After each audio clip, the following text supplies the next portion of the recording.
Good morning, everybody, and welcome to Work Sampling for Administrators. My name is Jennifer Cluley, and I will be one of your presenters today, along with Sherry Howard. Sherry, you want to say hi? Good morning, everybody. Great to see you. On the screen, you have both of our email addresses. If you want to grab your phone, take a picture of that, screenshot that, jot those down, whatever you feel like you need to do. We are happy to answer questions at any point that you have as things come up. Be sure to reach out to one of us. Also with us today, we have our admin team. So we have Vincent and Ashley and Michelle, and they are working in the background to help us pull all this together. So big shout out to them. Also, we have Jan Duke from Bright from the Start. Jan, you want to say hi this morning? Good morning. It's so good to see all of y'all on here. Thank you, Jan. Jan is a huge supporter and is here to help answer any questions that come up as well. So we're going to jump right in and get started this morning. Just a few things, a little bit about best practices and what we do. If you're not familiar with the work that we do, we are actually housed at Georgia State University. We are part of the College of Education and Human Development, the Department of Early Childhood and Elementary Education. Our role is we provide the professional development for the Georgia Pre-K program. So we work very closely with Right from the Start, the Department of Early Care and Learning, to make sure that what we're delivering to the pre-K teacher, lead teachers, and assistants is relevant and what they need to hear for working in their classrooms and really supporting them. And work sampling is one of those things that we do a lot of work with teachers around. So we're excited to have administrators on with us today. This is our first administrator webinar in probably a couple of years. So hoping that you get a lot out of it. We want to answer questions. If you noticed on my first slide, if you have a copy of that IQ guide close by, Jan put that link in the chat box. That would be helpful. We're going to actually review a little bit of that this morning, as well as if you are able to log into work sampling. In just a little while, we're going to have you open a tab and try to log in and do some of the work as we go through it, like reviewing evidence and looking at checklist ratings. If you're not able to log in or you're not really sure how to log in, we put the link for the help ticket in the chat box, and you can do a help ticket and someone from Bright from the Start's work sampling team will get back in touch with you and help you figure that out. But if you're able to log in, you know your login, go ahead and open a tab and have it ready to go when we get ready to do that. And Sherry just put that help ticket information in the chat box just now again. So to catch you up a little bit on some things that are available to your teachers that are very helpful, I want to share a couple of things. The first one is MAP, and MAP stands for Making Assessment Powerful. It is an approved scope and sequence that your teachers can use to help guide instruction. So what it does is it takes those GELDS indicators as well as those P4 indicators we use in work sampling and breaks it down into that scope and sequence. So what we did is we looked at that developmental continuum of how children typically learn and put it into two 16-week periods. So period 1 and period 2, here's what you teach. And when you're teaching this, this is what you're assessing. So I wanted to share that with you because if teachers use this scope and sequence, and of course there's flexibility built into it, but if teachers are using this scope and sequence, it really, really helps them stay on track with assessment. And it really helps them kind of mark their progress the way we want to see it as they move through the 16-week period, so that they don't get to week 13 and go, oh my goodness, I still have 60 indicators I need to rate for these children. So here's a quick little example of it, and I'll show you where you can find out more information as well. But if you look, we took those GELDS indicators and we broke them down by week. So for example, this is week 1, and you'll see those GELDS indicators by domain on the left side. We've even built in some scaffolding for teachers so that they kind of know how they can take that GELDS indicator and break it down into more teachable chunks for the children. Then if you look to the right, there's the correlation from the GELDs to those WSO indicators, those preschool 4 indicators that we use in WSO. So when we look at those, we see that if we're teaching communication, language, and literacy 8.4C, when we get ready to assess, we're going to look at language and literacy C3. Then if we look at that next column, there's our next steps, and it gives them a hint of what type of evidence to collect for that particular indicator. So we have built that in for every GELDS indicator in that 48 to 60 month range, use that correlation for those WSO P4 indicators and given them hints of how to best collect the evidence for that particular indicator. We also, on our YouTube channel and at the end of our session today, Sherry and I will show you how to find all of these resources on our website as well as our YouTube channel. But on our YouTube channel, we actually have a tutorial for teachers of how to use MAP in the classroom to be very intentional in planning their lessons. In addition to MAP, one of our newest projects that we have been super excited about, and I hope you've heard about, is Off to a Good Start. So Off to a Good Start was developed many, many years ago. If you've been in pre-K for a while, you're probably familiar with OTAGs and that printed version that we had for many, many years. This past year, we spent time working with Bright from the Start pre-K specialists, as well as our team here at Best Practices, revamping OTAGs and kind of bringing it from that printed version into a more 21st century version. So it is still 12 weeks of comprehensive lesson plans. It follows that MAP document, so it follows that scope and sequence, linked to those GELDS indicators. It includes every activity for every portion of the day for your teachers.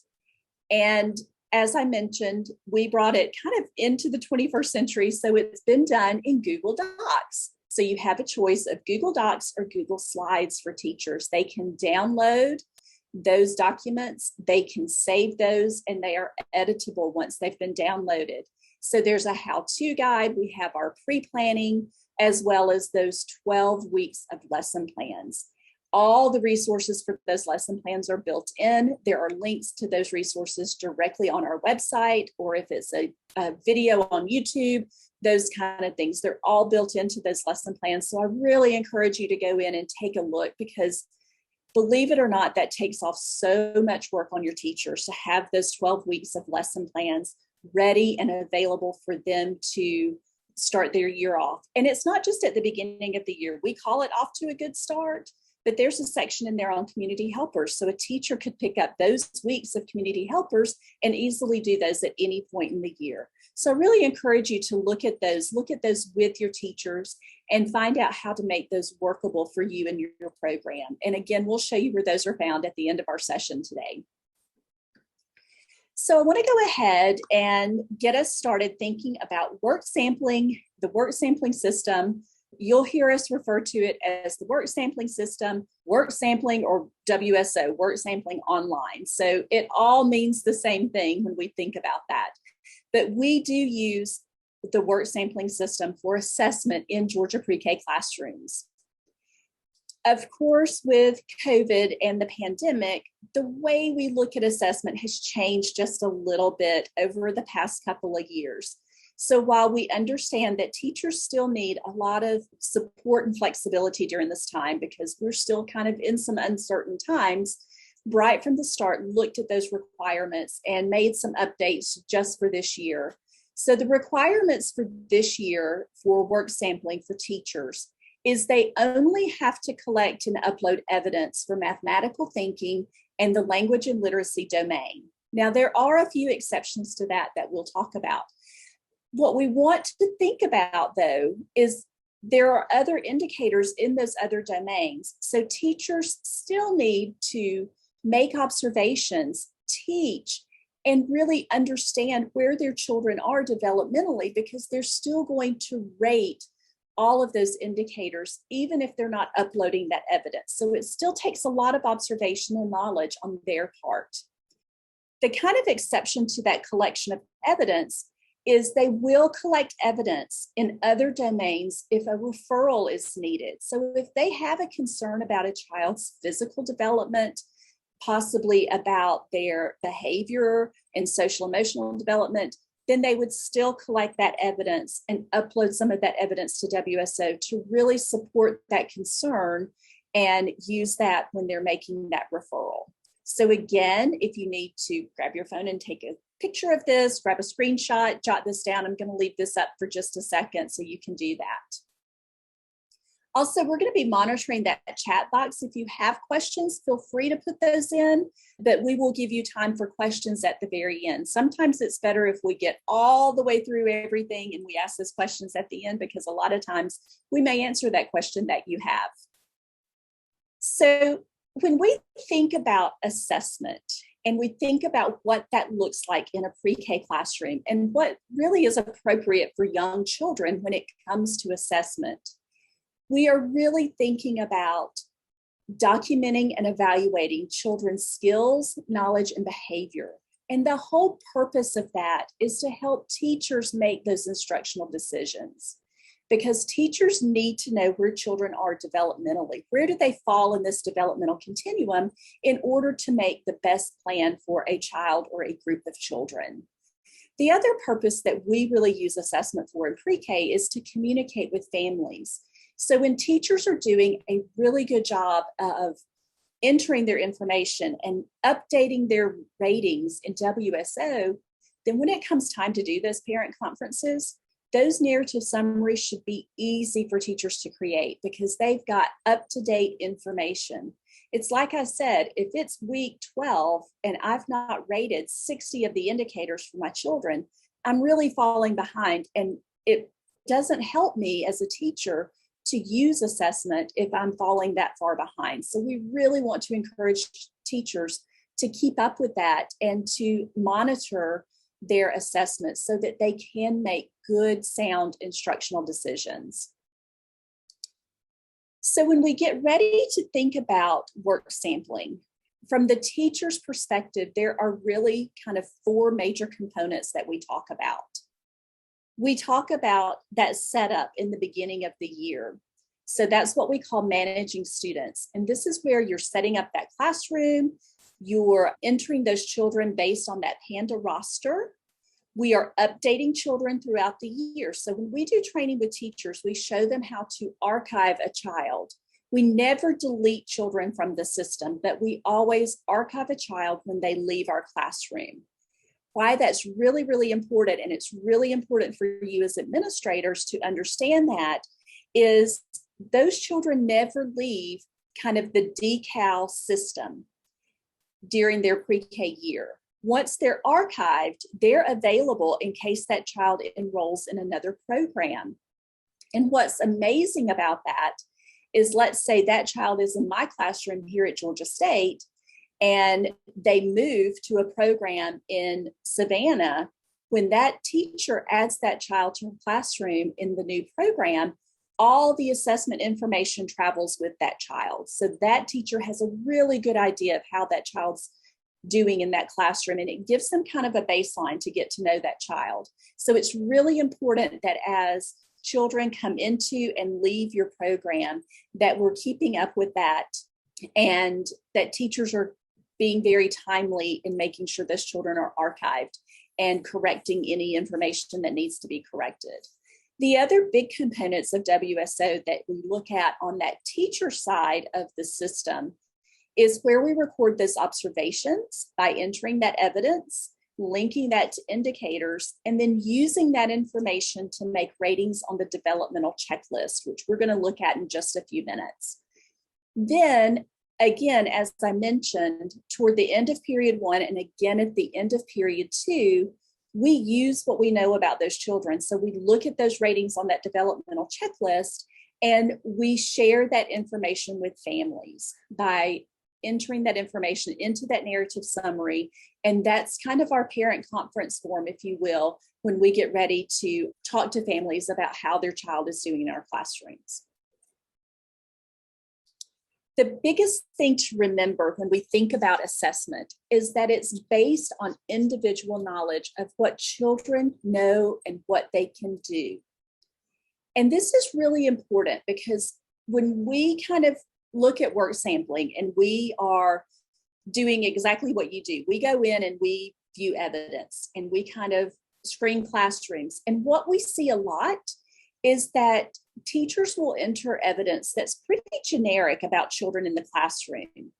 And what we really want to see is that individual, what can this one individual child or these two children, what was that conversation like for them? So we really think about that and we really want it to focus on that individual child.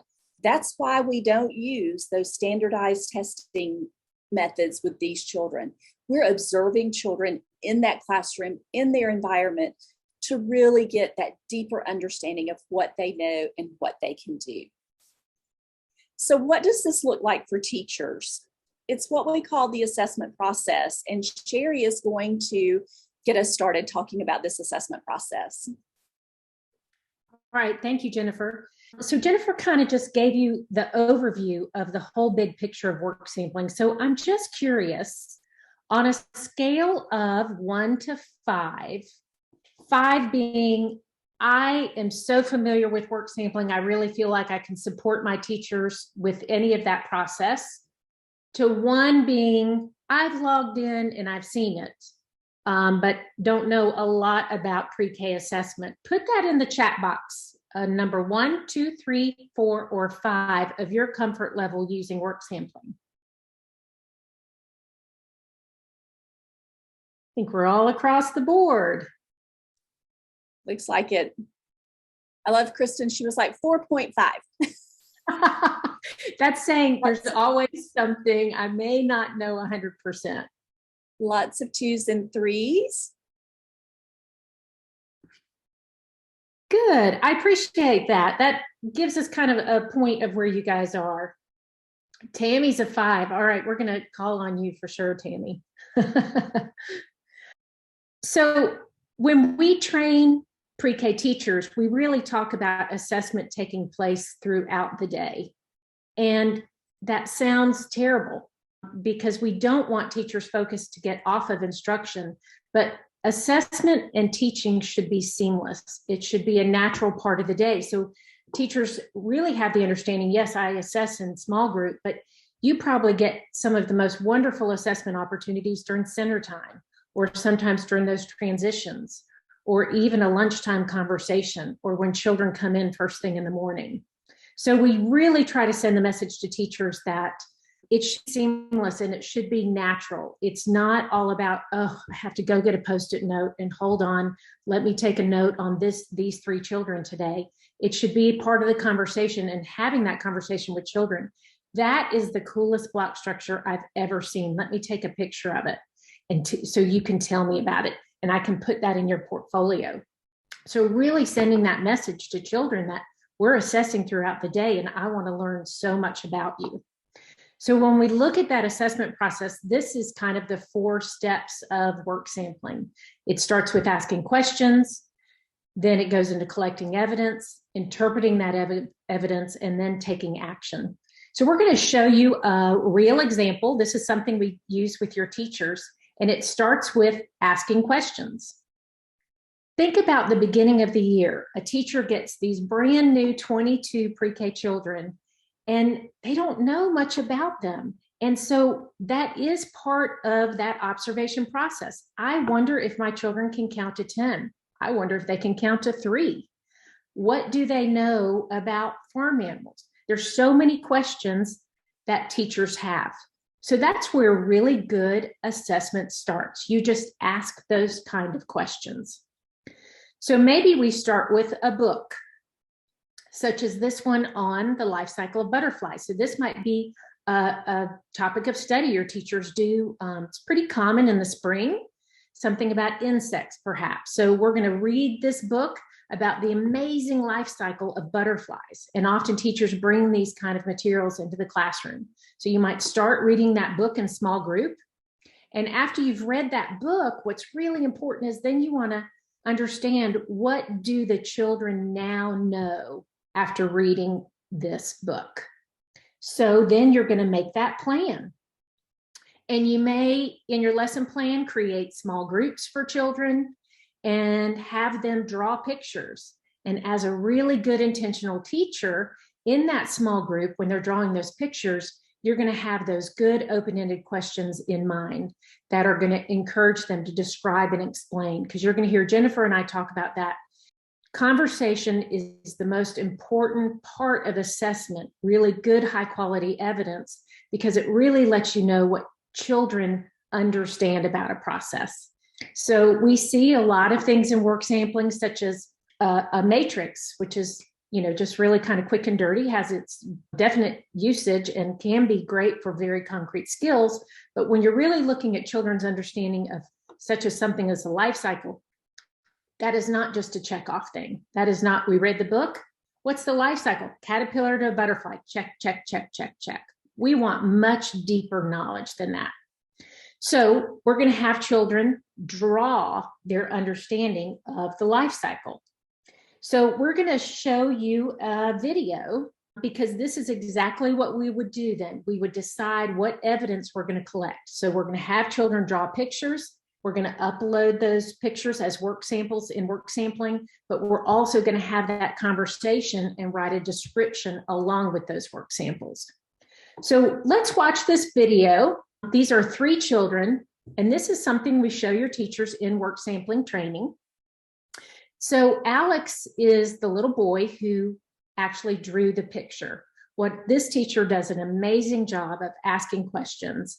And she has Skylar and Shanivi also in the small group. And that's a really important to involve those peers to talk about and to have that conversation.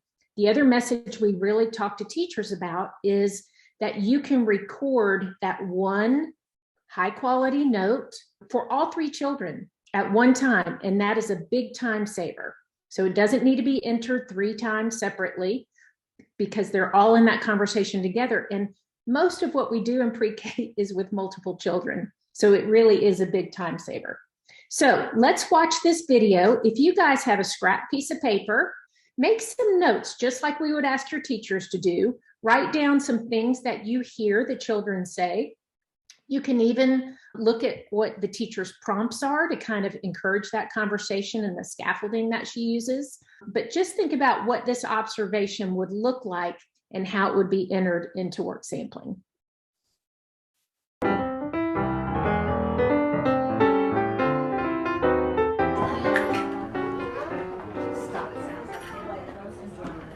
This is actually going to be a beautiful caterpillar that is going to turn into a beautiful butterfly.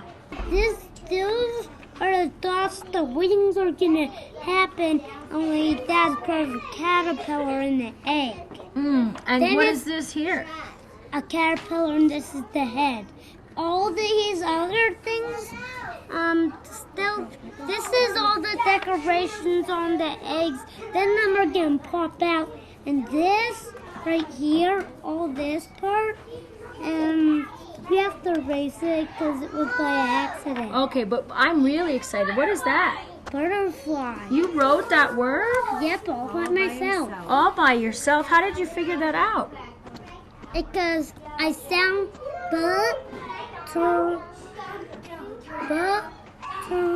then I got this sound out that made the R, then the S, then the I, and wrote my name.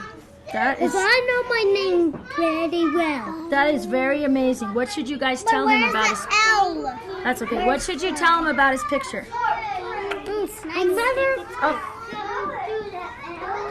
Oh, so you told him what about the L? Mm-hmm. Wow. Okay. So I would say you worked really hard, and you told us a whole butterfly story here. And you were able to write the word butterfly and look at those decorations on there. And you know what else I noticed about your wings? What did he do about his wings that's really, truly amazing? He put them the same on both sides. He put them the same on both sides. Only this one is different than this one. A tiny bit. But what is that word called when it's the same on both sides? Anybody remember? Symmetrical. It's symmetrical. His butterfly is pretty symmetrical. And I also noticed you put these. What are these? Tell me about these.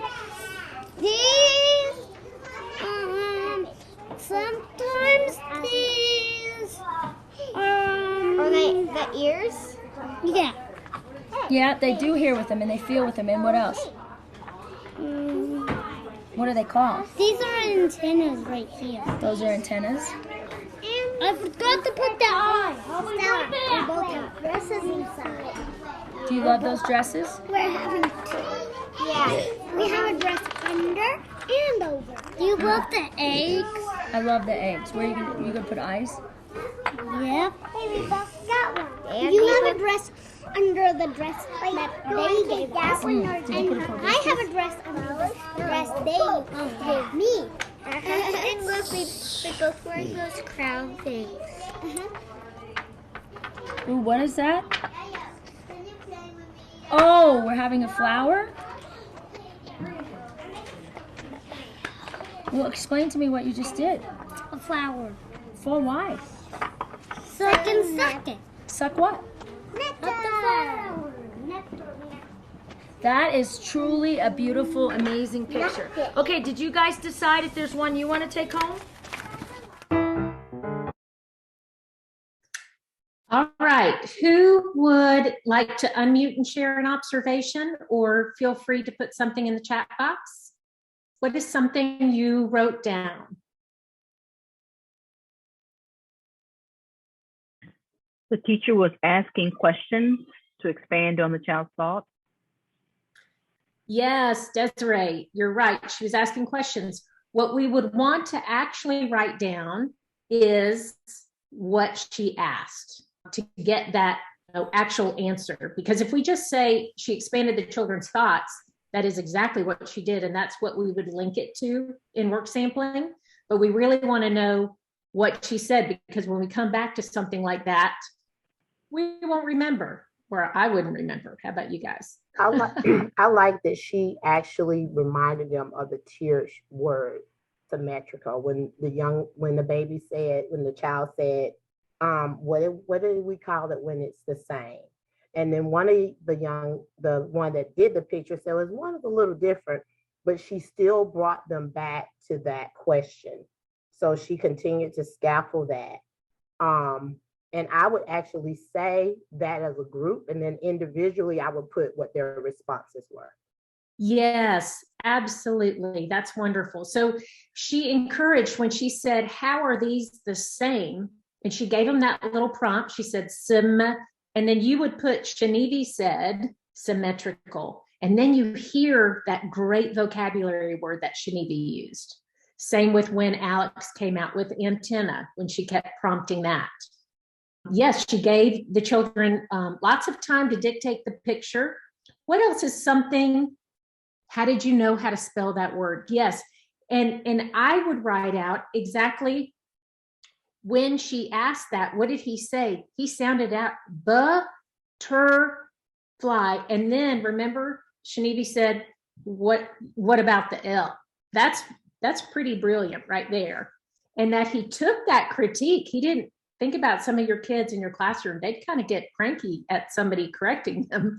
But he took that feedback, and what did he do? He ran and got the marker, and he came back to his picture and he added that L.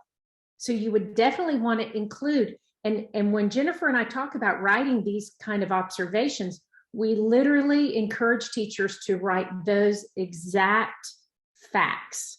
That's what's really going to help you then link it to those indicators for understanding, but to really understand what that evidence looks like, to encourage to keep all those statements. Probe them to think further, said suck, and the teacher wanted to elaborate and say, what does that mean? Absolutely. And then she got nectar from them. So here's an example of what we would write and enter into WSO. You notice we just say, Alex described the pic. We are using initials, because when you're actually in the system, you're clicking on the children's names, so you know exactly who A is, and SH is Shanivi, and then Skylar. So we're including as much of that conversation as we can. Notice we also included the comments about the dresses. Was that really on topic? No. They were looking at those cards, but it still gives you valuable assessment information about positional words. So when you go into the system to enter that description, you can simply click on Shaniti and Skylar for the information about the dresses and not include Alex in that because he wasn't part of that conversation. So that's what's really brilliant about using work sampling. It really allows you to assess at that individual level, but enter that note for multiple children at one time. Any questions about that? Some tips that we give teachers, it's all about quality over quantity. We would much rather teachers take the time to enter that more descriptive, longer note than to have a lot of little one-sentence ones. You're just going to get so much deeper understanding of what children know and understand. So collect fewer, richer pieces of evidence. Be really intentional about what you upload. Not everything we do in pre-K is about assessment. During the holidays like we have, there's going to be some really cute crafts that teachers are doing. Make sure if you're really wanting to put those in work sampling, what is it going to link to? If it's a cutout of a snowman, it's mostly physical development, which we don't need evidence for. So really look at intentionally uploading, because assessment does take work and we only want teachers to upload what is worthy of assessment. And the higher quality the evidence will link to more indicators. So a note such as that one about Alex and Shaniti and Skylar will link to about 20 different P4 indicators, which is really meaningful and gives you a lot of information. So we're going to go into talking about how to interpret that evidence, and Jennifer's going to talk to you about that. Thank you. So the third part of the assessment cycle is looking at this evidence. Like Sherry said, we collect lots of potential evidence throughout the week in a pre-K classroom. We take lots of photos. We get all these work samples of what children are doing. And so what teachers really have to do kind of in this third phase is look at that evidence and exactly what Sherry said. What does it tell me? What does it tell me about where this child is developmentally? What are those skills I'm looking for? And so teachers have to take the time to really reflect on that evidence and kind of filter through it. This is assessment worthy. This is just a cute something we've done, or this is just a great class photo that really doesn't give me anything for assessment. So here's a great example from work sampling of a work sample that a teacher uploaded that is a really good piece of evidence. So looking at this work sample, we can see that she drew a house. She's written her name on it, but what's really important is that conversation that the child had about their work sample. So she said, "This is my house. I live in an apartment. There are 4 people, me, my mom, my dad, and Cooper." Wait, Cooper's a dog, so there's 3 people and 1 dog, but that's 4. We live on a road. After you go to Walmart, it's not far. So it keeps going. That teacher, again, does a good job of asking those questions. We can see that work sample doesn't include all that information, but that description, that conversation gives us a lot of insight as to what that child knows and really understands. And we can link that to several language and literacy indicators, which we know we have to collect that evidence for.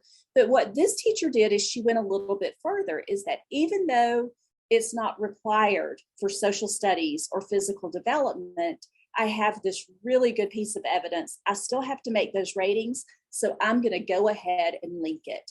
And that's what we've been trying to help teachers understand is, yes, that evidence is only required for math and language and literacy for this year. But in order for you to really remember and inform those ratings that you're going to make on the checklist, go ahead and link it, because it takes about 1.5 seconds to do that. So teachers can really spend that time and do that. And like we said, that rich evidence leads to thinking, when you're interpreting that evidence, we can link it to this multiple indicators. And then the final part of the assessment cycle is all about taking action. And this is where teachers are really using assessment. They're taking what they've learned about their children. They're looking at those checklist ratings, and they make decisions about their lesson planning and how they're going to interact with children. What information do they share with family? What is this child learning and doing really well in the classroom? What are we still working on with this particular child? And so when we get to this take action, it really has kind of a 3-phase effect. We look at those individual children, we look at those small groups of children based on where they're rated, and we share that information with families. One of the most important parts of work sampling to me, this is my opinion, but as a former pre-K teacher, I can say this, is this class profile report. Because with this class profile report, it really helps me as a teacher look at where my children are, understand that I want them to continue to work on something. What are my children that really need a lot of support with this? What are my children that they're in process, they're starting to get this particular skill, but I really want to continue to have them practice. And then some of my students may be ready to move on. So I want to continue to build and deepen that knowledge and challenge them. And that's what this report does for teachers. It lets them know where children are currently rated, as well as if you look at that last column where it says no response and you see those 10 children in that column, that tells me as a teacher, I haven't rated that indicator for these children. So I need to make a plan to include them in a group activity or plan an activity for them to really start to think about assessing this particular indicator. The other part that's really important for you to understand what teachers are doing with assessment in the classroom is that there should be an intentional plan for assessment. And there's a couple of ways to do this. What you see on my screen is that the plan for assessment is embedded in their lesson plan. And if your teachers are using Off to a Good Start for those first 12 weeks, it's embedded in there as well, because I can look at my lesson plan and know that on Monday in small group, I'm going to play the game Roll a Monster, and I'm going to really think about counting for children. And I'm going to assess that by collecting that data on a matrix. And so when teachers do this, it really shows that intentional plan for assessment, which is a required part of their lesson plans for Bright from the Start. So you want to make sure that teachers are aware of that and that they're doing that as they plan their weekly lessons.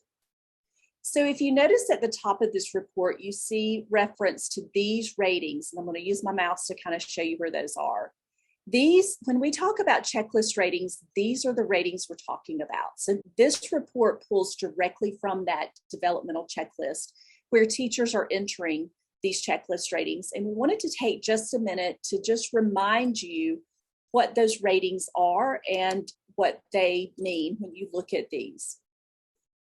So if you see a child that has a rating of not yet on one of the P4 indicators, it means that the teacher has taught it. They've given that child multiple opportunities to demonstrate that skill, but it is just not within their grasp at this time.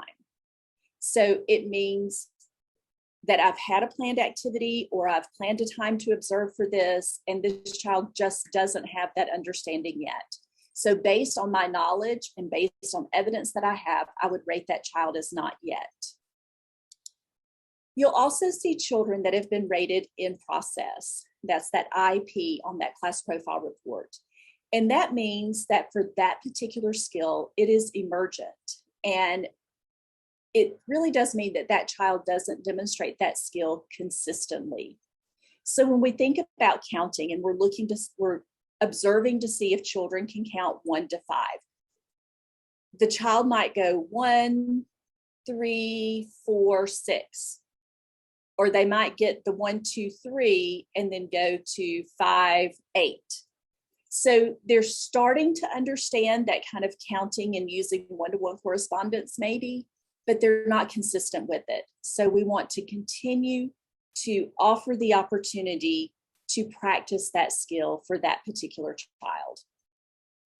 Then as children grow and develop, we notice that they are proficient, and you'll see children rated proficient even in the beginning of the year, some children come to us already proficient in some of these skills. So as soon as we start that beginning of the year and teachers are really keen observers, they'll start to notice that this child has this behavior firmly in place. Some children come in and they're almost reading for some of our young kids, or they're counting to 20 already. So we understand that that is firmly within their grasp. They demonstrate that consistently. We always warn teachers that proficient doesn't mean perfection, that I may still make a mistake, but you know as a teacher that I have that knowledge pretty well ingrained in my head, and I can demonstrate that consistently and independently. The other two ratings that you'll notice have been used sometimes. D&O stands for did not observe. And really the only time we use this rating is when a child enrolls too late in the period that it is not reasonable for that teacher to assess all 73 indicators in work sampling. So if you have a child that starts in your classroom this week, there's no way that teacher's going to have all of those indicators assessed by the time the period ends and we do parent conferences. So the teacher will teach and assess as much as they can with this particular child.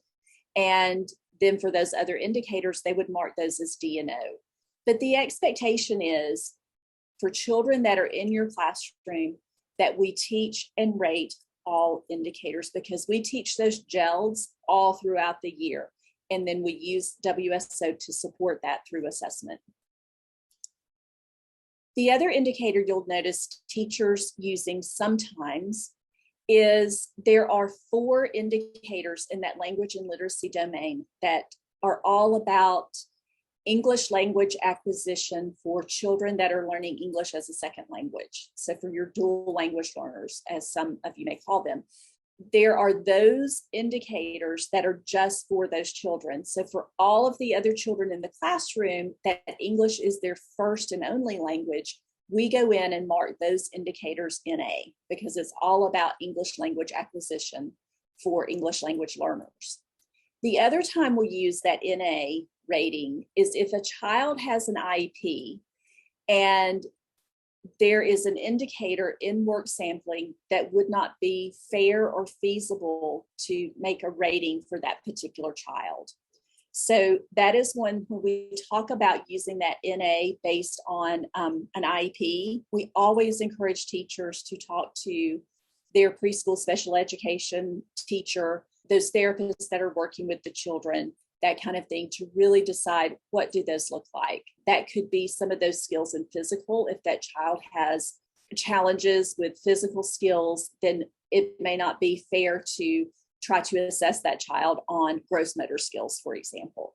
So you really want to put a lot of thought into how we use that one and use it when there is an IEP that we can't, it wouldn't be fair for them to rate that particular child.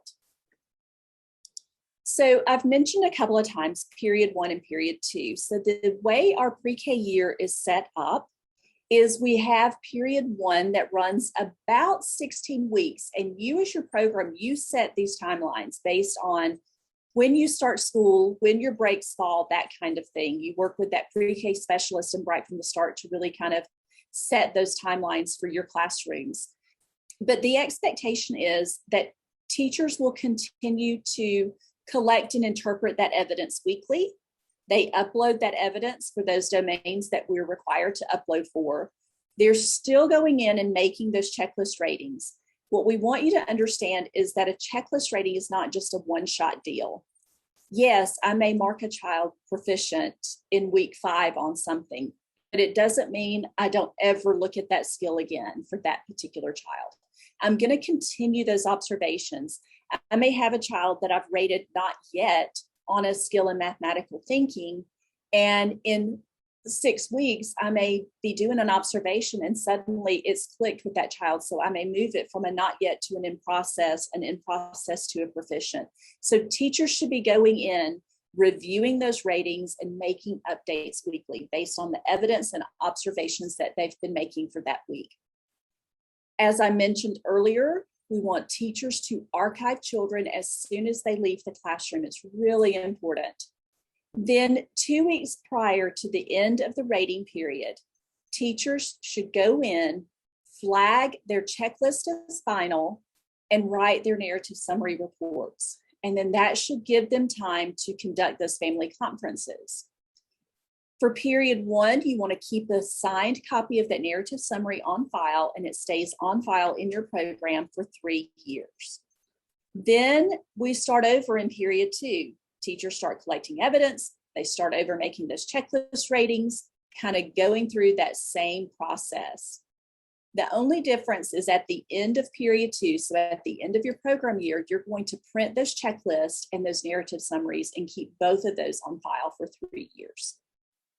Any questions about any of that? So let's move on into screening classrooms and what that looks like from the administrator's perspective. We asked if you could bring your IQ guide. If you don't have it, don't worry. Jan put that link in the chat box and we can add that again. But really what this does for you is, as the administrator, it helps you really kind of think about your time and what you should be doing. So if you look at kind of that week 4, week 6 and 7, all the way into week 12 and 13, is talking about randomly selecting 3 portfolios from each classroom and screening those portfolios to make sure that teachers are entering evidence and linking that evidence. During week 6 and 7, it talks about making sure there's checklists created, and we're going to show you how to do that. Reviewing those checklists to make sure that teachers are making ratings and updating those ratings, and then going back and reviewing evidence again in weeks 12 and 13. Some administrators get really comfortable with this, and they go into work sampling even more frequently than what the IQ guide tells us to, and that's okay. Because if you've only got a handful of classrooms, that might be very manageable for you. If you're in a program, a large program where you have 20 or 30 classrooms, this guide will really kind of help you stay on track with helping your teachers. So that assessment status report that it talks about in week 6 and 7, this is really important. You can go in from your administrator side, and we're going to show you how to do that in just a minute, but it gives you an idea of that checklist status. And I love this because it shows you how many checklists have been created, how many are not started, and how many have already been finalized. So it's a really good snapshot for you as an administrator to go in and screen those classrooms and look at that. And like I said, we'll show you that in just a minute, how to access that. So when we talk about screening classrooms, we want you to look for a couple of things. Look at that quality of evidence, and we'll talk through that again. Look for a variety of evidence. If your teachers are trying to put everything on a matrix, not everything in work sampling can go on a matrix. It might be that you have a teacher that does many more notes than work samples, photos, or matrices, and that can be okay, but you want to look at those notes and make sure that those notes are really getting at what that child was able to do. So looking at that variety of evidence, and then looking to see, has it been linked to performance indicators, and do the indicators it links to make sense? Can that teacher explain why they linked it to that particular indicator?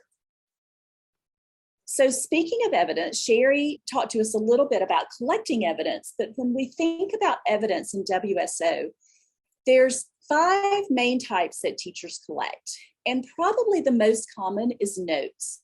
And that is just those descriptions of that conversation, just like we showed you with Alex and Skylar and Shanivi. But Alex also had that work sample, so we would include that work sample along with that note and description. A lot of times teachers like to use photos, and that is awesome. There are matrices that teachers can use, and we have tons of matrices available for teachers, but a matrix is really just all about collecting easily observable, predictable skills. So things like counting, things like sorting, There's lots of those mathematical skills that are very concrete that teachers can use a matrix for. I would not use a matrix for recalling key ideas from text because we really want to know what children recall. So we really want them to talk about it. Also, if your teachers are able to use a phone or tablet in their classroom, they can collect audio or video clips to upload in WSO, which is a huge time saver for them. So it's something that we would ask you really to consider if you aren't able to do that now, is to really think about allowing teachers to use some kind of audio or video in their classroom, because it can be a huge time saver for them, because all they have to do is then slide that clip into WSO. But the key to evidence is that teachers continue to write those rich, detailed, factual accounts of children's words and actions. Because when we write down what children do and say, it leads to those really high quality pieces of evidence. And again, we're looking at quality over quantity. If we can collect those high quality pieces of evidence, we don't have to have near as many pieces of evidence. So something for you to think about as we go live into WSO and show you how to screen those classrooms. So Sherry, I'm going to move us into WSO and we'll log in and talk through some of this.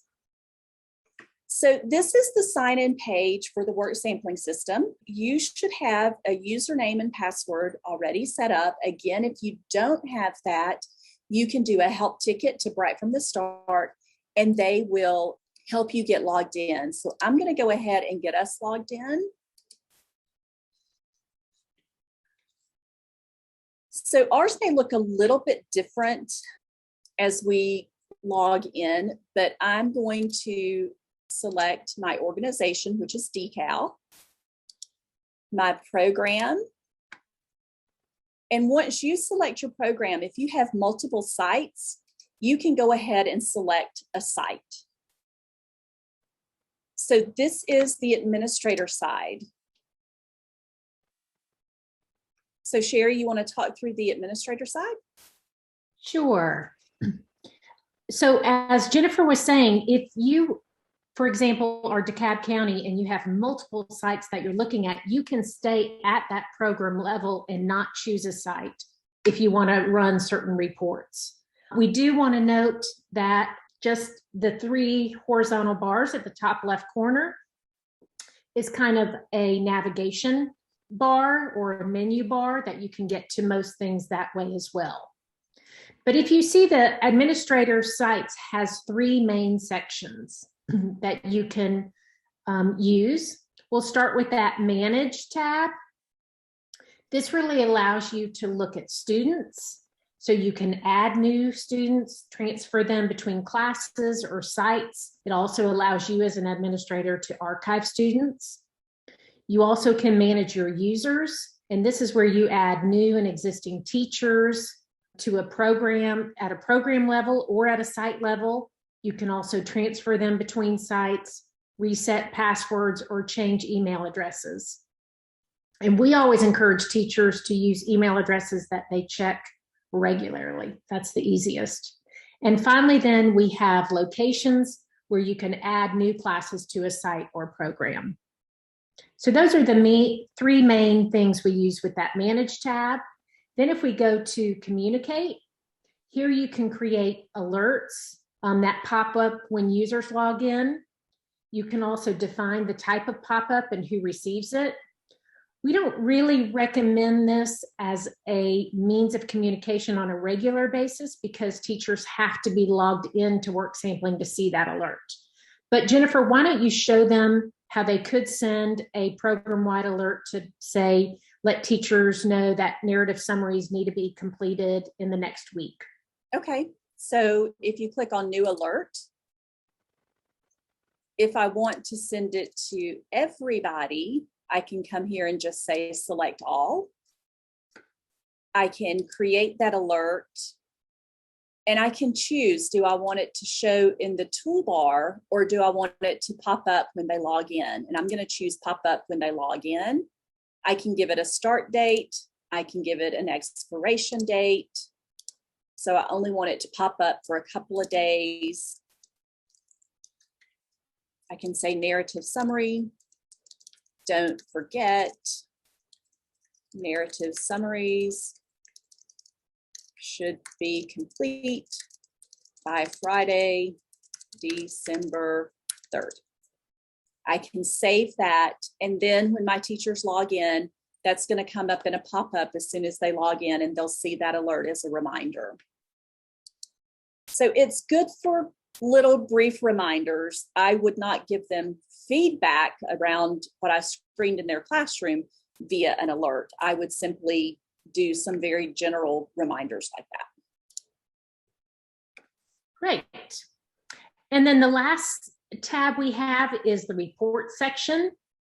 And this section will help you find out more information about where teachers are in that work sampling process.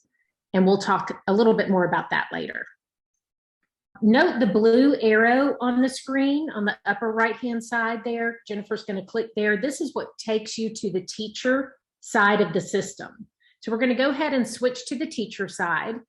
And there, Jennifer can choose a class. So again, depending on how many classes you have, I know that looks like a ridiculous amount of classes, but we're in the training academy, so it's set up a little bit different. Nobody will have quite that many. But you'll choose the class that you want to screen. And we just want you to understand that once you are in that teacher side, anything you do is really happening in that teacher's login. So if you accidentally delete an observation, it's gone forever.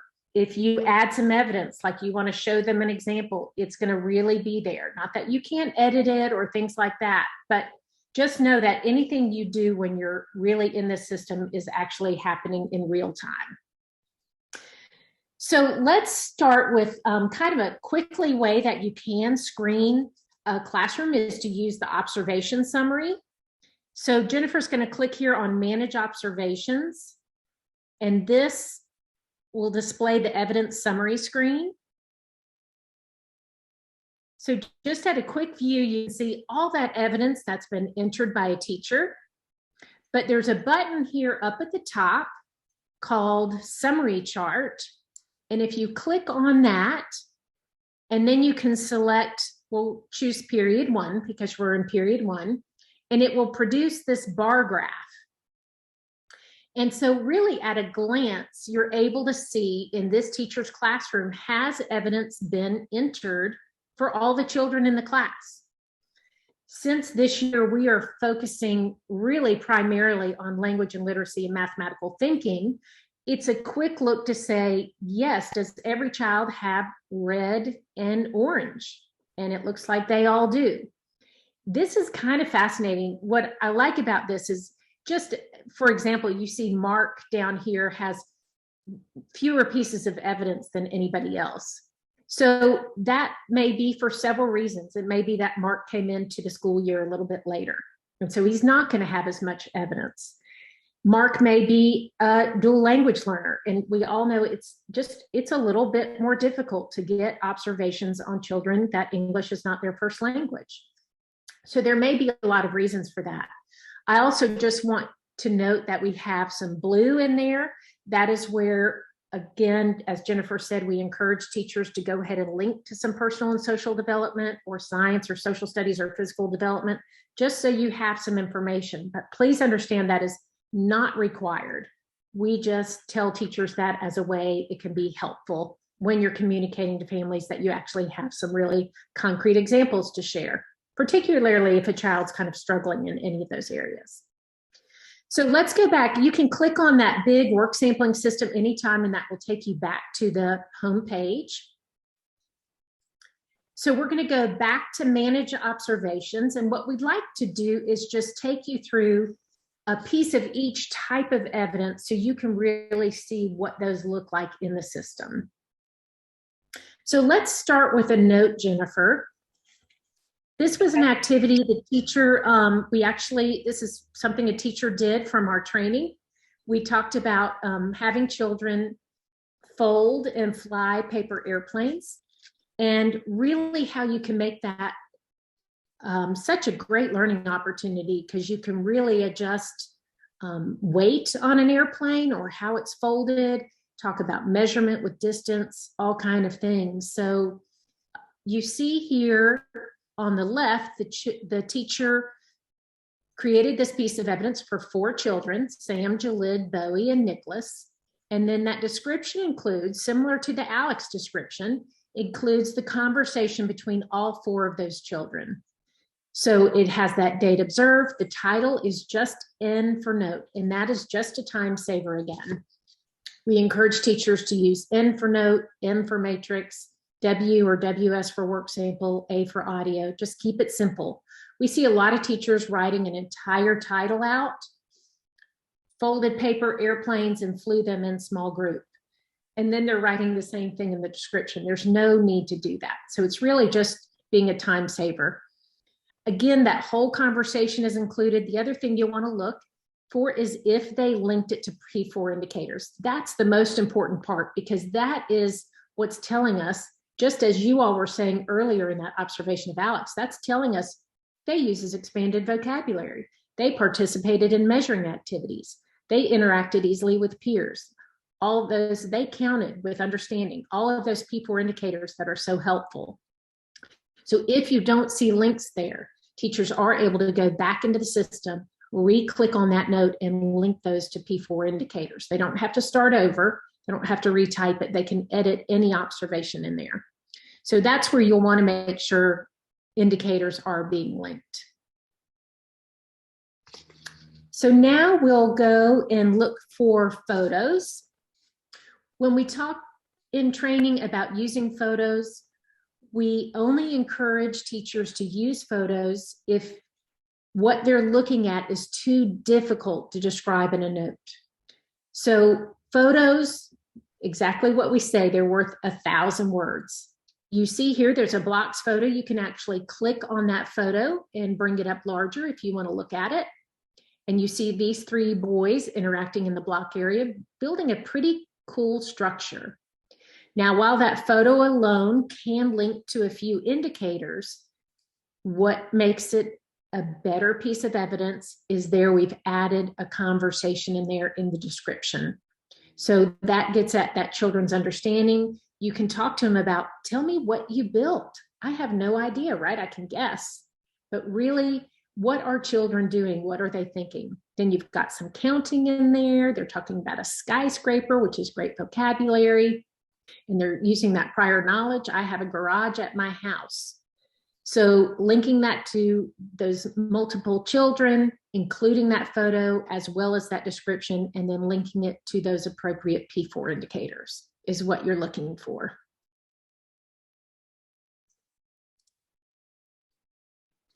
Then we can go in and look at an example of a work sample.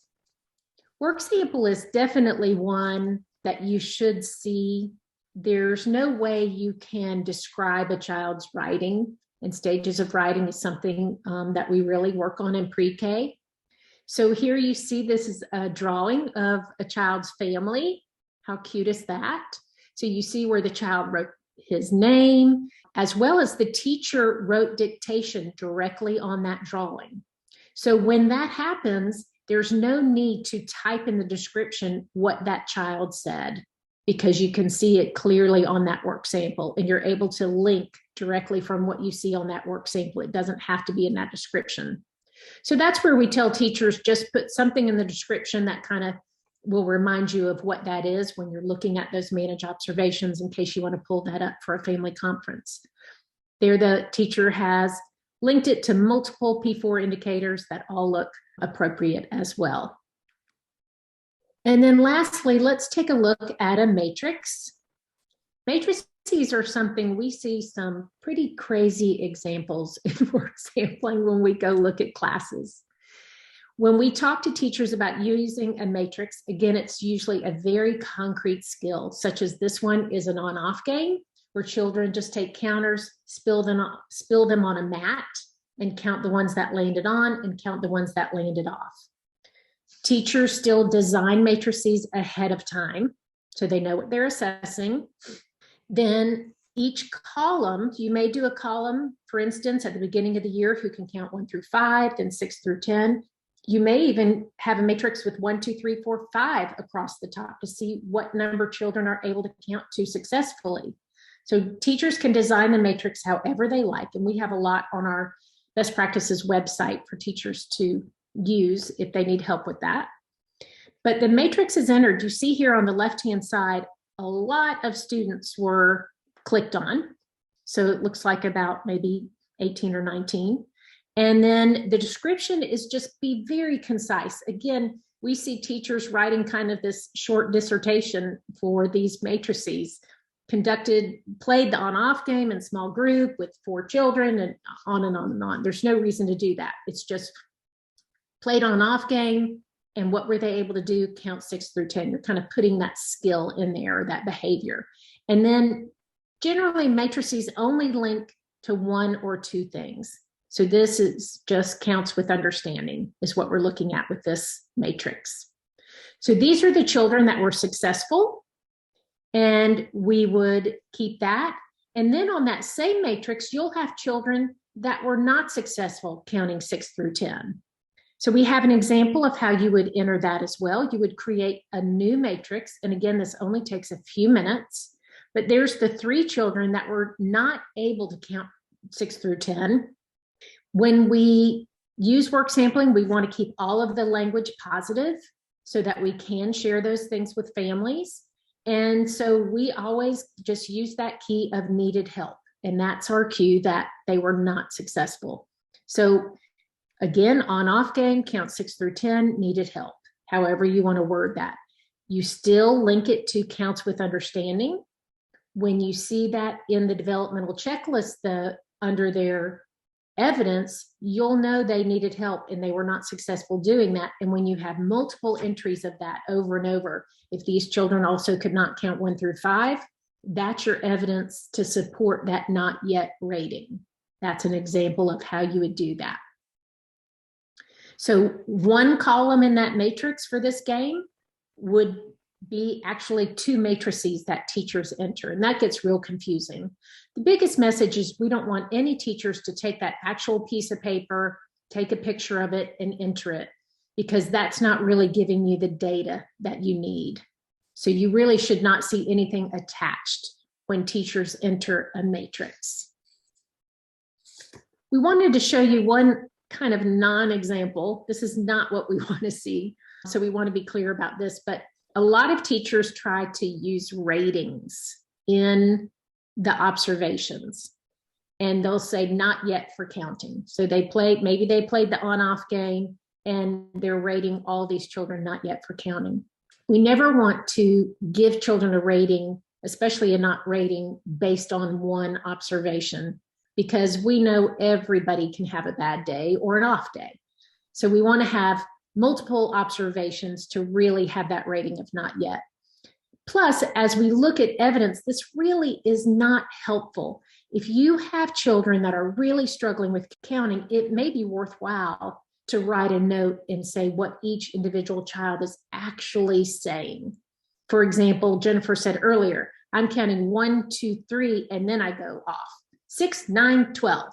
At least you know you have multiple observations that show I can count successfully through 3, versus a child who just starts with 9, 4, 2, right? And they're just kind of saying random numerals. So really, if you have children at that level that you're really struggling with, it's almost better to just write a note of actually what they're doing, and this will help you better plan instruction to individualize what they need. So any questions about those different types of evidence?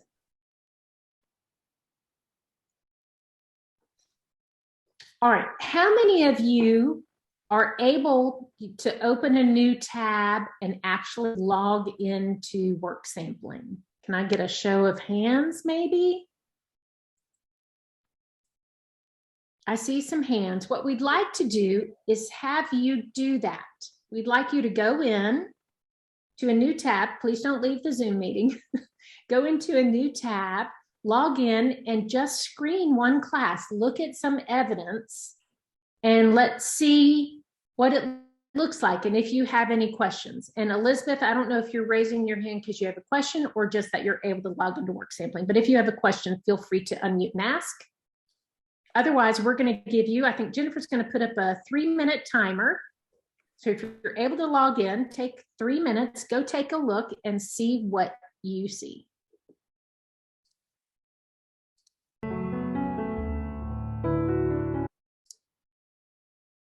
All right, we have a couple of comments in the chat box I would like to bring up.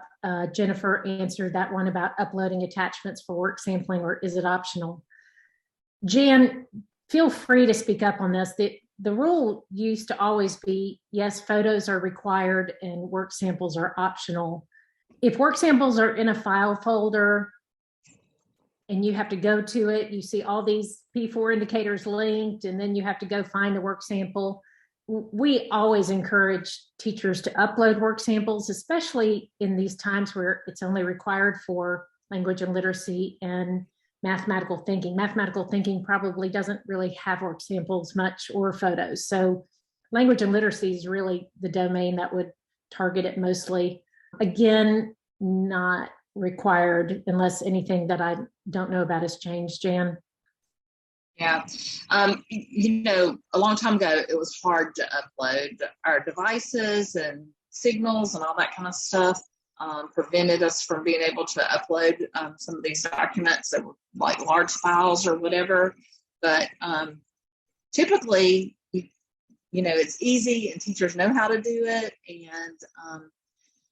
and we're able to handle that kind of a file size nowadays. So, like you said, it's really more difficult if you don't upload it to have to go back and refer to it in the folder somewhere. When you have it here, it's always there. And I think that's the importance of allowing teachers to have technology in the classrooms, because they can literally be on a smartphone logged into work sampling and do it directly from that. So I know programs differ on that. I have a question also, should all the titles just either be NPWS? Yes, Ashley, that is recommended. Again, it's not a requirement. We don't want teachers dinged on that. We just encourage that as kind of best practices, as a time saver. We see teachers writing out the word note. We see them writing an entire description, all of that. So that's just something that we generally recommend overall, just to save time. If you are not seeing any observations at this time, it could be that you have a new lead teacher and they have not attended training, so they may not really understand what to do. If you have brand new teachers that are not really doing that, it is encouraged for teachers to go ahead and be writing some note, collecting some observations, even if they are not logging into WSO yet, just to start practicing that process. If they're not attending new lead teacher training until January, but still have them be practicing, like what is a work sample I would collect, or what is a note, and hopefully maybe you have an assistant teacher that might be familiar with it and they can help them with that as well. Now that we've screened, what we also want to do is make sure that teachers have created a developmental checklist for each child. So the beginning of the school year, that's really tough to do. There's so many things going on, getting the routines taught, getting your program started, all of that.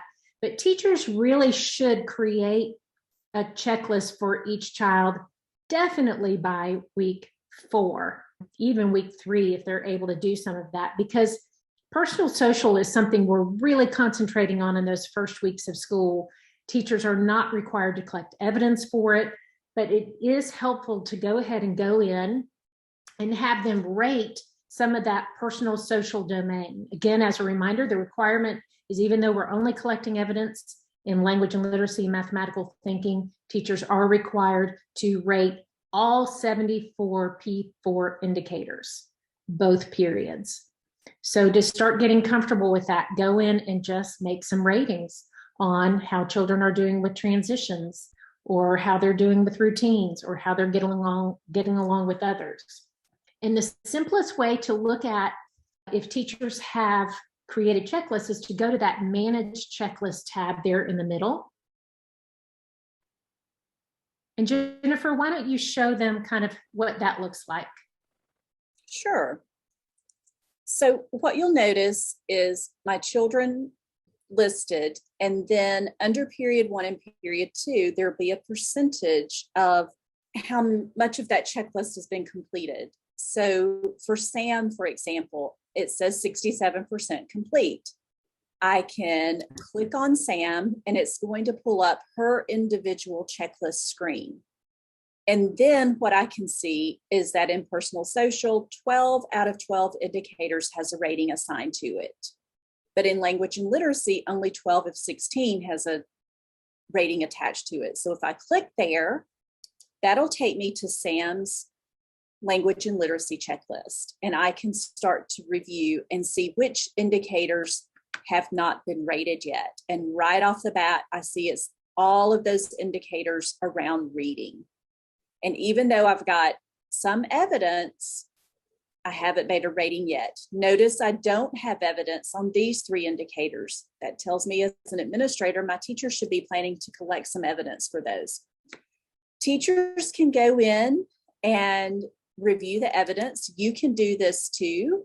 So if I wanted to see my evidence for gains meaning by listening, I click on that eyeball. It shows me that evidence. I can look at those notes. I can see that photo, and I can look at that rating. And so the teacher has rated Sam as proficient. And based on the evidence, I would tend to agree. So that's kind of how you can walk through it. If I wanted to continue to review Sam's checklist, I can just click next, and it will take me to the next domain. If I wanted to choose a different child, I can come up here, click on that blue arrow, and it takes me back to my classroom list. And I could choose a different child. One thing I do want to caution administrators on is looking at that eyeball with that evidence is not the whole picture. Right. So while teachers do take that evidence into account, and it is required in those 2 domains, the teacher also takes into account everything else that they know about that child. So while a teacher may only have 1 or 2 pieces of evidence for something and it says proficient, that's okay, because meanwhile, that's the child that walks down the hall and is pointing and looking at words all over the time and saying things. So we can't enter everything. And we always try to remember that this is called work sampling. You collect a sample, just a small sample of children's work, but you take into all your knowledge of what you know about that child on a daily basis to really make those ratings. Right. And we have a question in the chat box, Sherry. Should there always be evidence in order to have a rating? So again, for language and literacy and mathematical thinking, they should have evidence for every indicator. For those other domains, for this year, they're not required to have evidence. It's exactly like Sherry said, I'm making those ratings based on my knowledge and observations of that child at work in the classroom. A couple of things you'll notice on the checklist. You will notice in period 1, I have a couple that have been flagged as final. This is where at the end of the period, when I have finished all my ratings, I've uploaded my evidence, I'm at that kind of 2-week cutoff, ready to do my parent conferences, I go in and flag all of my checklist as final. It's really, really, really important that teachers don't do this before that time. Because if I flag this checklist as final, say October 5th, then that checklist is done for this period and I can't really add anything to it. And if it has to be undone, I lose everything I've done up to that point. So you don't want that to happen. Teachers flag as final when it's time to start writing those narrative summaries and conducting those parent conferences like we talked about in that timeline. The recommendation for that is generally 2 weeks. We ask teachers to stop collecting observations and give themselves 2 weeks to really finalize those checklists, write those narrative summaries, and conduct those family conferences, because that really does take a lot of time. It does. Tara, that's kind of my answer to that. When should checklists be completed by? So look at your end of program date before your program closes for the holidays and back that up. Ms. Dixon asks, what should be done if you notice that a teacher hasn't entered evidence for a student has been with them since the beginning of the year? Is this a new teacher or a returning teacher? Returning teacher. So that might just be a reminder. Say, I'm screening classes. How can I support you? What's going on? It could be, my guess is that teacher probably has a pile and they haven't really taken that time. We're good about our piles, right? The teacher hasn't really taken that time. So teachers ask us how to do that a lot. And, you know, the best recommendation to me is either to set aside a bigger block of time or to take 15 minutes a day, because when you fall behind, it's very overwhelming to try to catch up on entering that evidence. So making sure they have some planning time, some time dedicated to really doing their assessment is most important. Same question, but for a new teacher. And Ashley, you asked that earlier. I was going to add that. So what if my teacher's unable to complete all the evidence by the end of December? She's a new teacher and just had her WSO training. So I will say pre-K specialists are wonderful about brand new teachers. They get it. They're learning so many different things. So there's no, they need to do the best they can, because if they come to training and they don't practice and use it, they're going to lose kind of that knowledge. So have them enter everything they can. There's no need to enter, if they have collected observations from the beginning of the year, there's no need to enter those in the system. They can kind of use that knowledge and make checklist ratings based on that. They're going to make as many checklist ratings as they can and just kind of do their best. They'll come back in January and start full-fledged. But Jan, do you want them to go ahead and make all the checklist ratings, even if they are not able to collect evidence in those 2 domains? Or would you rather them use did not observe? They need to check with their specialist, but I would say that, you know, that's a hard thing to do, because you don't want to get in the habit of just making ratings without evidence. But check with their pre-K specialist and see what their preference is, because that's the person that's going to be guiding you the most and monitoring that on you too. So thanks, Jan. So one thing I want to call your attention to before we leave this screen is you'll notice in period 2, it'll say get started. That is kind of your cue that that teacher hasn't started a checklist for that particular child. So as you get ready, especially thinking about coming back after the break and looking at period 2, and you're 5 weeks in and they still haven't started a checklist for your children, that's kind of your cue to say, hey, wait, you should have at least started a checklist for most of your children at this point in the period. So it's a great way to kind of get an overview of your classroom, is just coming to this managed checklist screen. The other thing, Jennifer, I'm sorry, before you leave that screen, Sure. is an easy way to look at it throughout the period is we kind of tell teachers halfway through the period, you should be 50% of your checklist should be rated. You know, so that 67% should be, you know, 3/4-ish of the way. So that's kind of a way to monitor. Because if teachers are not making checklist ratings periodically throughout the semester, they're not using their assessment to plan instruction. If I'm coming in at the end of the period, now I got to suddenly make all these ratings, they're not using that evidence, such as when Jennifer talked about that class profile report, it is based on these checklist ratings. If teachers are not making checklist ratings, they're not using their assessment to plan instruction. So this is really emphasized in training, that we've got to make regular checklist ratings. And again, the IQ guide says weekly. That doesn't mean all 22 children. That doesn't mean 74 indicators, but teachers should be going in weekly and making these checklist ratings. We have a couple of more questions in the chat box. Jennifer, do you want to talk again about language and literacy, EF and G? Oh, sure, Michelle. So those indicators in language and literacy, it's kind of those subcategories of EF and G are specifically for children that are learning English as a second language.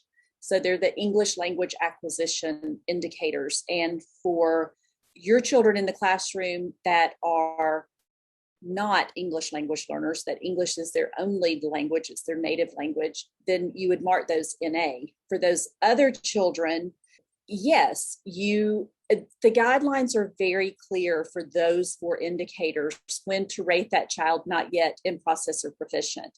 And so since it falls in that language and literacy category, I would say, yes, they do need evidence to kind of demonstrate that, but it can be through, other observations that the teacher's done when it talks about following directions or phonological awareness or those kind of things, as that teacher is looking at that evidence, just having it in mind to link it to those indicators as well.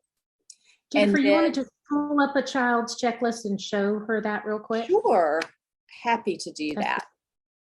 So I'll go back to Sam. I'll go to her language and literacy. And these are the indicators we're talking about. So listening for English language learners, phonological awareness, and speaking. And notice for this particular child, we have it marked NA. If this was an English language learner and I wanted to mark it not yet in process or proficient, then I could simply, when I'm uploading evidence, link some of that evidence to these indicators as I'm linking it to others as well. And again, I don't think we showed this, but the guidelines are built in. So a teacher can click on that question mark and it pulls up that guideline and tells them exactly what that means for those 3 ratings. So there's lots of information there for teachers to use as they are thinking about that for your English language learners. Amy asks, in addition to Michelle's question, does the evidence need to be an attachment or a summary in the description? And it really could be either. So it could be a note that's been linked, or it might be a work sample of the child's writing, and those could be a writing sample that the teacher then links to those indicators. So it could be either one. It could be just an observation note, or it could be a work sample, even a photo maybe. Just as a reminder, teachers are required to print that checklist at the end of period 2, and that should be kept on file for 3 years. The checklist is never shared with families in the family conferences, only the narrative summary report. That's another reason not to use ratings in those observations. We don't really explain those ratings.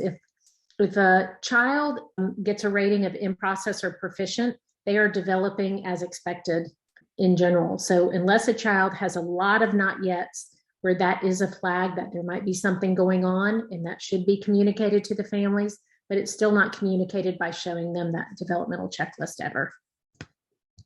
We'll move on then to the narrative summary that teachers are required to complete for each child. So under Manage Reports for administrators, if you go there and click on Manage Summary Reports, Jennifer's going to talk you through this one too. So similar to the checklist, it kind of shows you the progress the teachers are making in writing their narrative summary reports. So if I look at Lorette here in the middle of my screen, Elaine, I'm sorry, the last name's Lorette.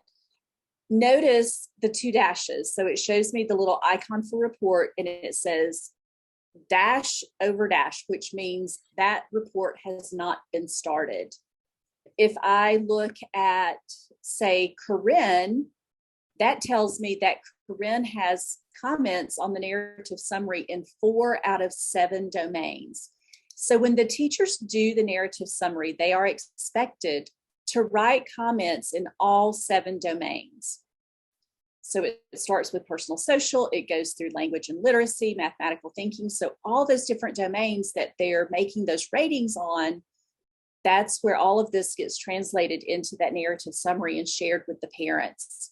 So it's really important to monitor these as they get ready to start writing these reports, these narrative summary reports, so that they can stay on track. And so again, you're looking for, have they started, and are there comments in all 7 of 7? And then you can come in and select any of these children and pull up their narrative summary directly from this screen.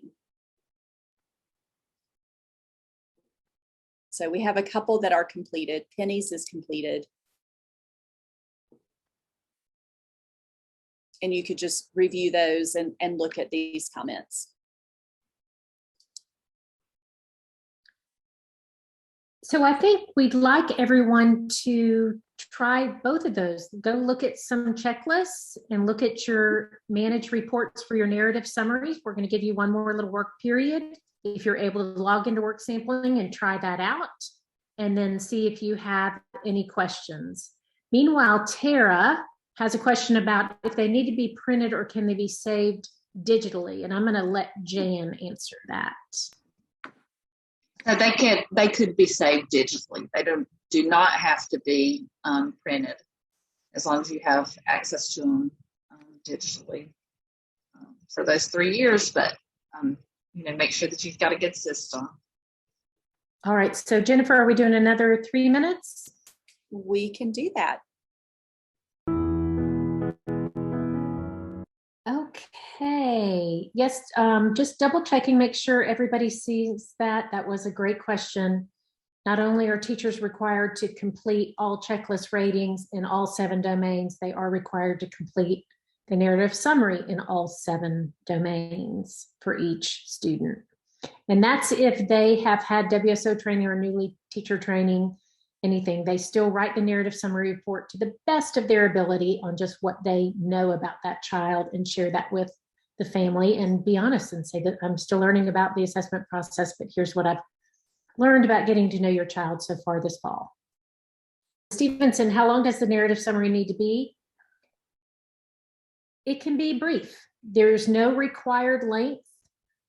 It's what we always recommend is to kind of communicate a skill and then give an actual personal example about that child in each area.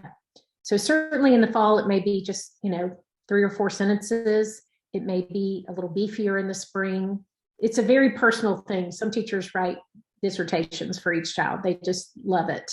And I've seen some very brief ones too, but as long as you get the point across, and mostly we talk to teachers about show that you really know that child by giving those individual examples about what their interests are and what they're able to do. Okay, question, should we as directors go in and check each summary, especially prior to the conference, or is that optional?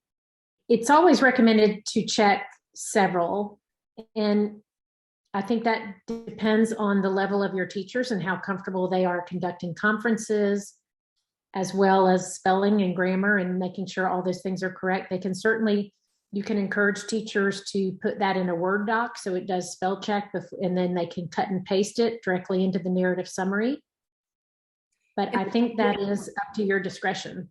And I do think it's important to review those just to make sure, like we mentioned, things are mentioned in a more positive, because we know that sometimes with some children, it can be a little challenging to put their behavior in a positive light. It might be Sherry hits the other kids every single day kind of thing. And you might not want to say that. You might want to say, we're going to continue to help Sherry with her interaction or something like that, which sounds a little easier for that parent to take than she hits every single day. So you want to make sure that teachers are putting things in a positive light as well. So it's helpful to review several of those to make sure that that's being consistent as well.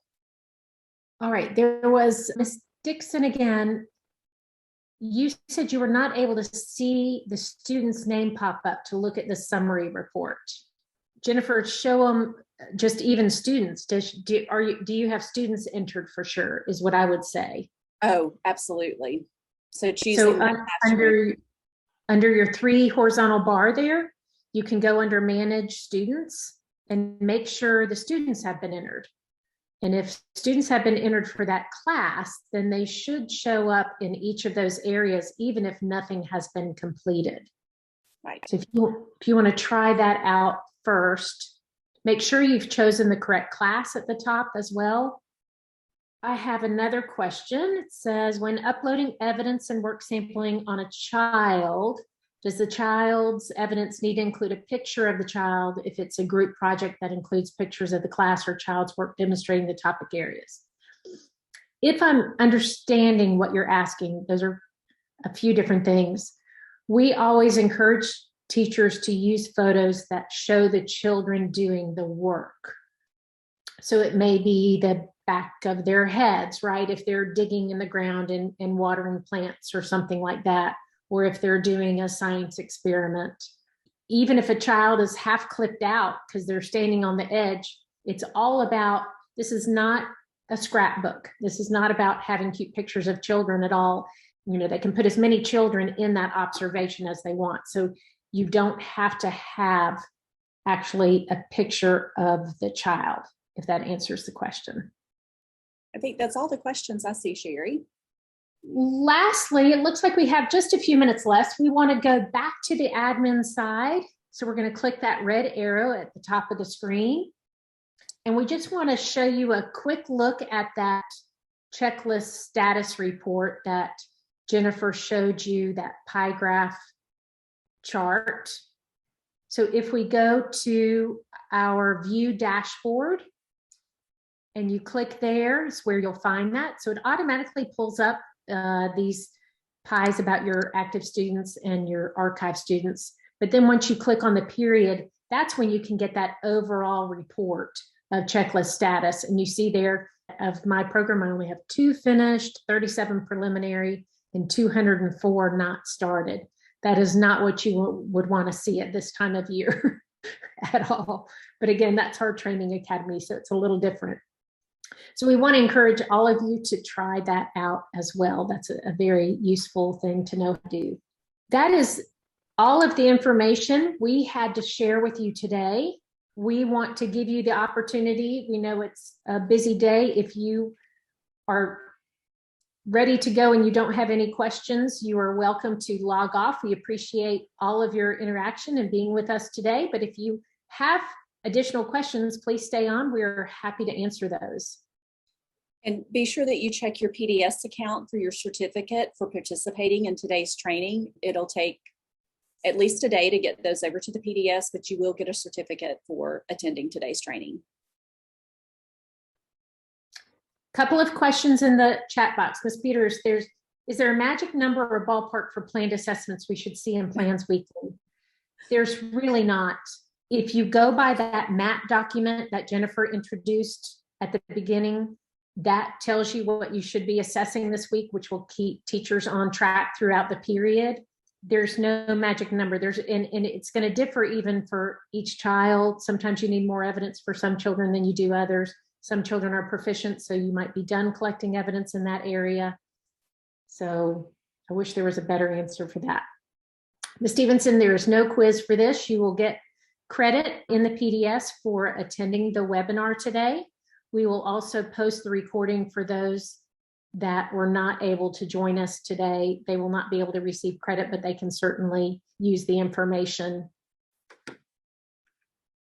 Sherry, real quick, before everybody jumps off, let's go to the website and show them where to find the assessment resources we talked about earlier today. Great idea. So our website is bestpractices.gsu.edu. And on our website, we have a ton of resources that are absolutely free for everybody to use. If you click on the second tab that says resources, you'll see the different categories that we have. I'm going to click on assessment and just show you a few things that we share with teachers that are very, very helpful. Since we did not do face-to-face work sampling training with teachers this year, we have made our handout accessible to them where they can download that handout. It takes them through step by step by step, just like we do in training. We have several tutorial videos on our website that I'll show you how to, on our YouTube channel that I'll show you how to get to. as well that we share with teachers. There's that map document that we talked about, as well as a book of matrices that teachers can access and use. The other resource I mentioned in the beginning was Off to a Good Start. If you click on that category, you'll get a pop-up that says, be sure to download the how-to guide, because it takes you through step-by-step how to do everything. And then there's the 12 weeks of lesson plans that we talked about. To access our YouTube channel from our homepage, we have a button right here under Connect with Us. And that will take you straight through to our YouTube channel, where all of our Wednesday webinars we did with teachers, we recorded, and those have been uploaded to YouTube. So that getting started in WSO for teachers, collecting evidence, and using the class profile report, as well as many other time-saving tips for work sampling, are included there as well. Be sure to check out all the categories of resources on the website. We've got tons of math games, tons of language and literacy, things you can print for teachers to use in their classrooms. I'm going to pop our email addresses back up on the screen really quickly for you. If you have any questions, please reach out to either one of us. We are happy to help you with any questions you have about WSO. Thank you, everybody.